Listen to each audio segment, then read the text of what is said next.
One yellow card 35 minutes into a League One match that meant nothing to the watching world. And somewhere, thousands of miles away, someone collected a very large sum of money. That is what French authorities believe happened on May 17th, 2026. And the player at the center of that allegation. He is not sitting at home under investigation. He is playing at the 2026 FIFA World Cup. NBC News. Let's go back to the beginning because this story does not start in a World Cup stadium. It starts in a French league match, Nice against Metz. May 17th, last round of the League One season, a 0-0 draw that almost nobody outside France paid attention to. NBC News. Except for one group of people who had placed very large bets internationally on one specific thing happening in that match. Not the result, not the scoreline, just one player receiving a yellow card. That player was Eli Wahi. And in the 35th minute, after a late tackle on Mets defender Sadibou Sane, Wahi received exactly that yellow card. NBC News.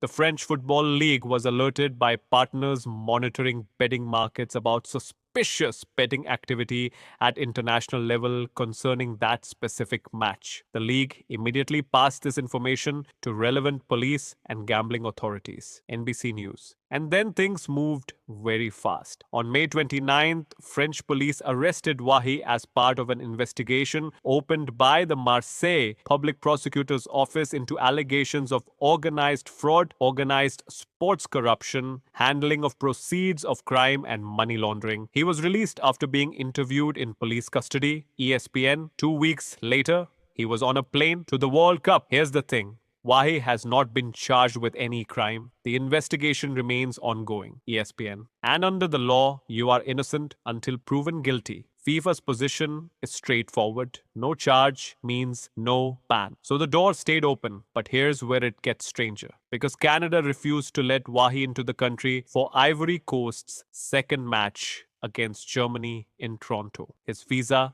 was denied. FIFA. And then within days, that decision was reversed. The necessary authorizations for his entry into Canadian territory were obtained and Wahi remained part of the Ivory Coast squad. ESPN, think about that sequence for a second. Arrested, released, selected for the World Cup, denied entry into a host country, then let in anyway. All while the investigation in France continues with no resolution. It is unclear whether FIFA was aware of Wahi's arrest or the allegations against him prior to the start of the 2026 World Cup. FIFA. The last sentence should stop you. The governing body of world football, the organization that spent years telling the world this would be the most inclusive, most transparent, most professionally run tournament in history, may not have known that one of its competing players had been arrested for corruption 2 weeks before the tournament began. If you want to follow every story this World Cup is producing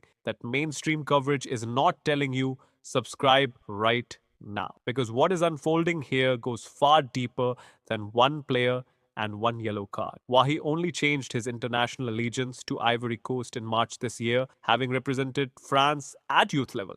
Substack.